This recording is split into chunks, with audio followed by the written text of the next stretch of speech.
Shrikant, a friend of mine is disallowing his son from using ChatGPT for studying. He doesn't watch Future IQ because we keep saying you should be using AI and ChatGPT and LLMs regularly. Well, the situation is more tricky in the case of students and school education. Okay. Well, yeah. So I'll tell you why it is tricky, right? Here is what I believe. If you use ChatGPT well, and by ChatGPT I mean all of generative AI, if you use it well, there is a possibility that you could improve your learning by 2 standard deviations, right? But only 5% of students are by default capable of using it well. In fact, a bunch of them will use it wrong and their learning will actually decline, right? So you have to be careful. You have to know how to do it, and that is why this episode. Okay, plenty to unpack there, but let's begin with, you said 2 standard deviations improvement. How are you measuring these 2 standard deviations, and what is the proof? The 2 standard deviations might be a bit of an exaggeration. I will come to that later. Okay. But first, let me talk about what is a standard deviation, right? When you look at performance, right, you know that there is a bell curve, right? The average is in the middle and people scattered on both sides. Correct. Standard deviation is a mathematical construct used to measure how far are you from the mean. Okay, and roughly for a normal distribution, the bell curve, about 68% of people are within 1 standard deviation of the mean. Okay. And in fact, only 4% of the people are out further than 2 standard deviations, right? This, for example, applies to IQ. Mean IQ, by definition, is 100. And the standard deviation is 15, which means that 68% of people in the world have an IQ of either from 85 to 115. Okay? And only 16% have an IQ above 115. In fact, only 2% have an IQ above 130, and so on, right? Okay. So that is the concept of standard deviation. And you're saying that a person who's in the middle, say 100 IQ, will get to 130 IQ by using ChatGPT? No, that is not how it works. Okay, the way IQ is constructed and measured, it does not change over your life. Okay. What can change is your performance on specific exams, depending on your preparation, how well you learned, how well you studied, etc. Right? Okay. And this is the famous Bloom 2 sigma problem. Okay, Benjamin Bloom is a researcher who did this experiment in the 1960s. He took the performance of a bunch of students, then gave them one-on-one tutoring for that particular exam, and then they were tested again, and the performance improved by 2 standard deviations. Okay, that is all good. I mean, everything you've said is good. Where is the problem? You said it's a 2 sigma problem. Correct, yeah. So this was such a famous experiment and a famous result, but nothing has changed since then, right? The problem is that providing one-on-one tutoring to students at scale is considered impossible to do. Okay. And before continuing, let me give the caveat, right? When I said that 2 standard deviations might be a bit of an exaggeration, not everyone completely agrees with Bloom's results, right? Some of them say that the improvement wasn't 2 standard deviations. Some of them point out to ways in which they were not measuring the right thing and so on, right?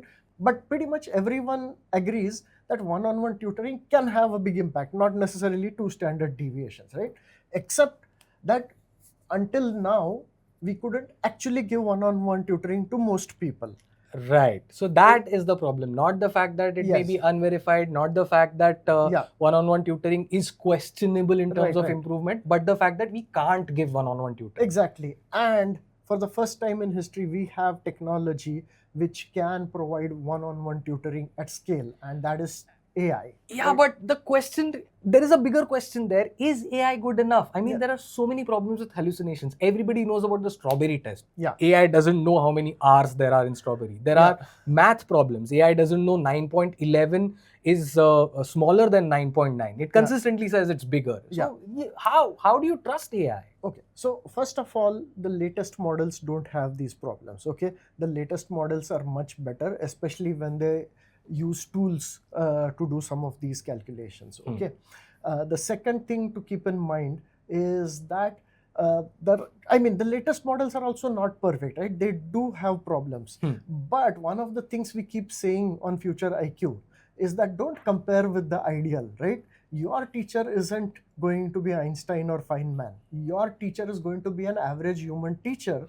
Is AI better than that? I can guarantee you that proper AI will be better than the average teacher in terms of mistakes and hallucinations and misguiding, right? If used correctly. If used correctly, Yes. is an important part. And that brings us to the question, so why are you saying it's tricky? Yeah. So there are three problems that I want to talk about, right? Okay. A small problem, a medium problem, and a large problem. Very right? convenient. So the small problem is that, sure, an AI tutor can improve your scores. But we have a lot of studies showing that it is improving the scores without improving the learning. Okay, what is happening is that during studies, students use AI to get answers, right? And they end up memorizing some of the answers without learning the concepts, right? Yeah. The way our curriculums and our problem sets and our assignments have been designed for the last 100 whatever years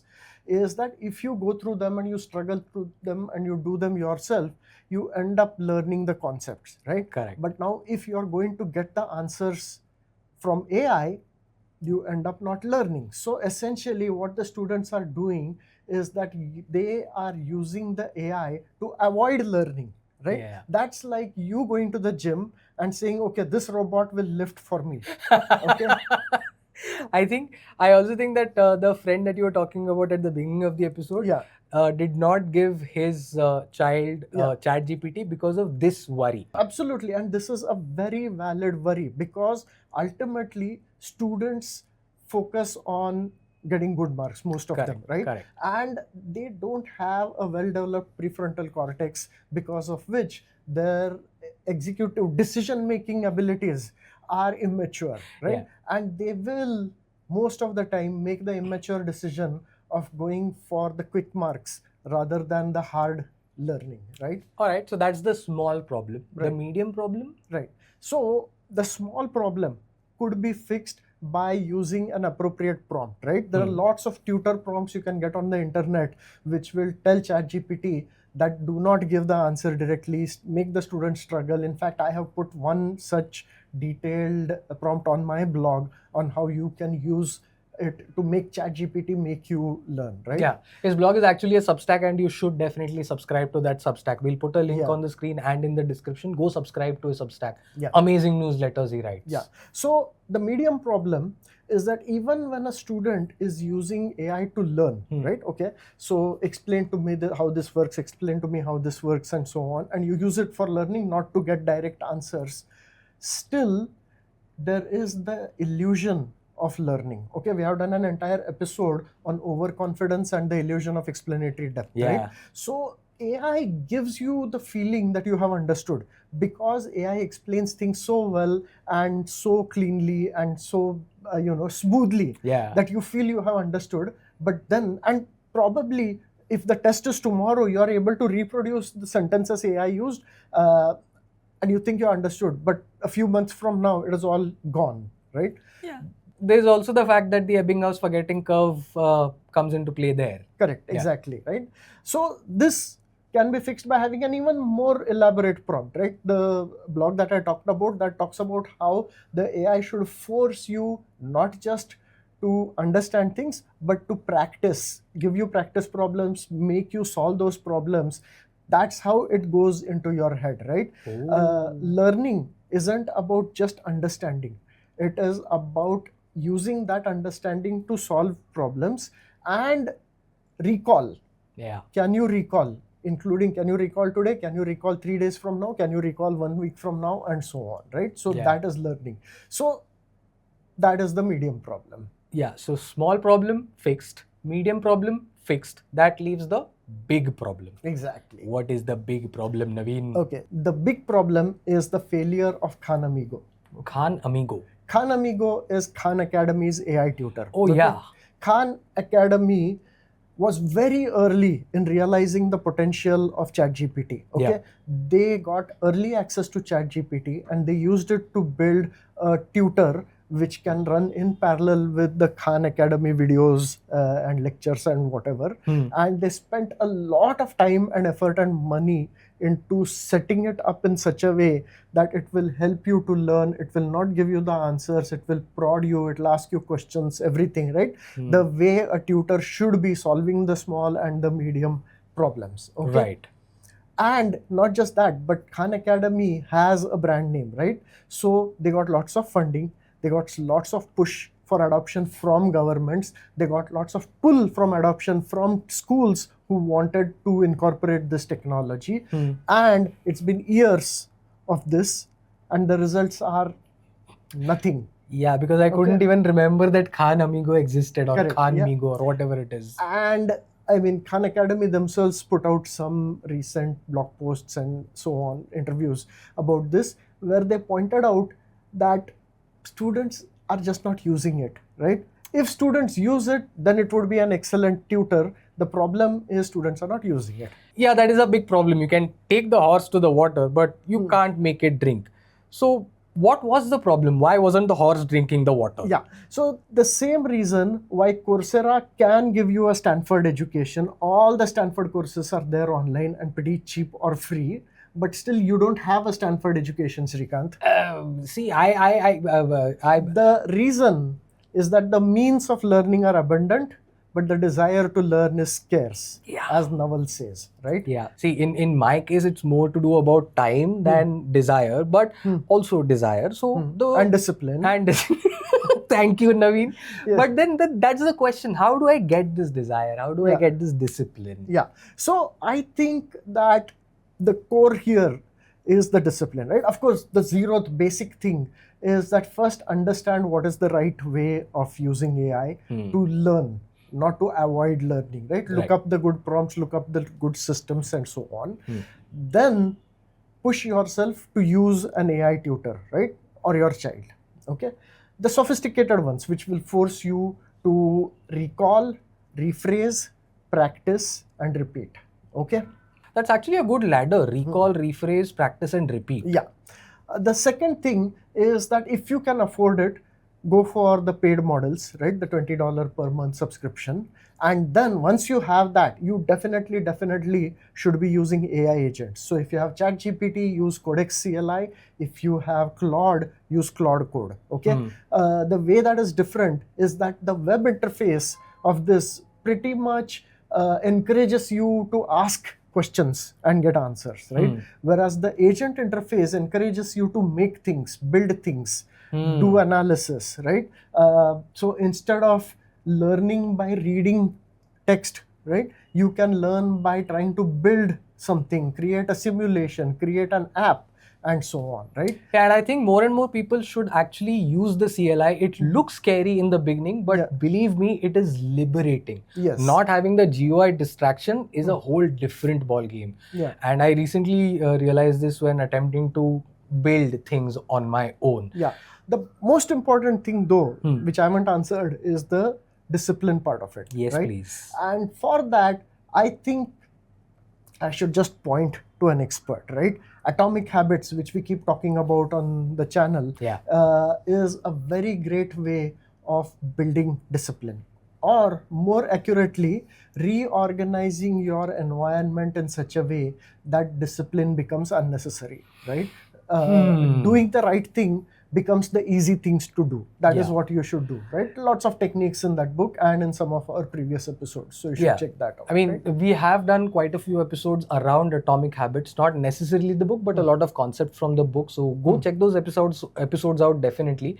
With people who have ADHD, I would recommend habit stacking, or rather routine stacking, as a way to develop a routine. So associate a task with something else that you already do, and that is how you start to stack it into a habit of sorts, because for ADHDers, habit is not really a thing. But anyway, there's an entire section in Atomic Habits about habit stacking. Yes, so, there is. And some of those techniques definitely work. But anyway, should I now start using AI to do everything in life? No. Here we should use the barbell approach, okay? Basically, for some things, no AI, right? That's like the things which are equivalent to your gym and your muscle building, right? Correct. There are some things that you need to practice by yourself, because that's the only way it goes into the lower layers of your brain. That's the only way you build up the chunks needed in your brain to be able to do the higher level things, right? So for that, there is certain set of things that you have to identify for yourself based on what you're trying to do, but those you do fully without AI, right? And then for all other things, AI maxing, okay?